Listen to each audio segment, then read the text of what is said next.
Buenos días, clase. Buenos días. ¿Cómo están hoy? Bien, gracias. ¿Y usted? Muy bien, gracias. ¿Están listos para un buen día? Sí. Yo también. ¿Listos? 1, 2, 3. Adiós, inglés. Hola, español. Manos juntas, ojos cerrados y vamos a orar. Gracias, Señor, por este nuevo día. Ayúdanos a ser sanos y fuertes. En nombre de Jesús. Amén. Amén. Gracias, Sophie. One of the highlights of teaching the pre-K4 students is being able to see them understanding and saying their first words in Spanish. At the beginning of the school year, many of our students know very little Spanish, and at the end of the school year, to see them singing and playing with their friends, incorporating Spanish words in the daily routine, it's amazing.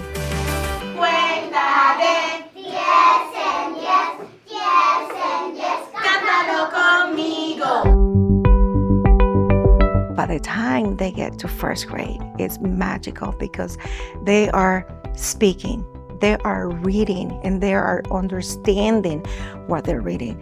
So every time we read, we ask them, what does the story remind you of? Why is it important to you?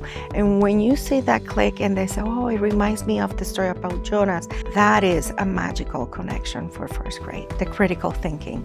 Vaca. What I've noticed in my daughter is her accent. I mean, she sounds like she could be a native speaking Spanish girl, and I believe starting them so young helps promote that. I've noticed her desire to just learn the language, singing and talking in Spanish. So it's really cool to see them put it into practice. Vaca aprende rápidamente a sobrevivir y triunfar. Mi nombre es Harper Alfanar, estoy en el 8º grado y empecé el programa de español en el kindergarten.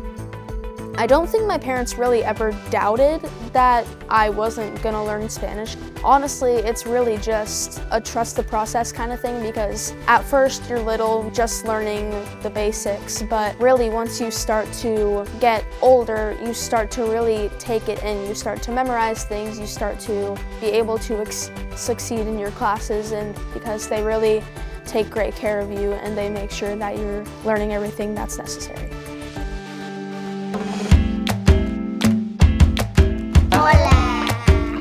Our students are constantly put in situations where they have to talk to one another, because the more that they use the language, the better they become at it and the more fluent speakers they are.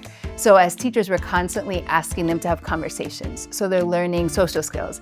How can I respond and communicate what I want to communicate in another language? So it really helps actually build their confidence in that area without them even realizing it. And then, of course, most importantly, we're helping to train them to be disciples that are growing spiritually. Bilingual students have greater executive functioning skills. It helps with problem solving, innovation. They have better working memory, do better on standardized tests, do better on reading comprehension. And then as far as emotional intelligence, there's a profound emotional, social, cognitive, all those things are developing in young children, and learning Spanish immersion helps them with that empathy that you want them to have for peoples of other cultures and traditions. Strongly encourage parents to consider this for their child, because to start out in the earlier years of pre-K, kindergarten, having 7 hours a day of Spanish, and then to continue throughout middle school and then even into things we can do in high school, has your kid able to be fluent in Spanish, able to even have a wonderful accent, and really prepared for so many more opportunities of things they can do in the world, where I know that for myself, I wish that I was bilingual like these kids are.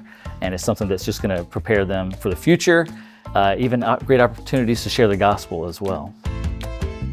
They're not only learning in a second language, but they're learning socially, academically, and spiritually.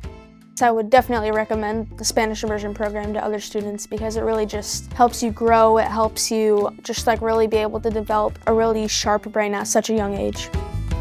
I was really apprehensive at first, nervous that my children weren't going to read on time or learn the other skills in English, and I've been proven wrong. So if there is fear or apprehension, I think it's normal. I also think it's worth taking that risk, and they end up teaching us something maybe we didn't know.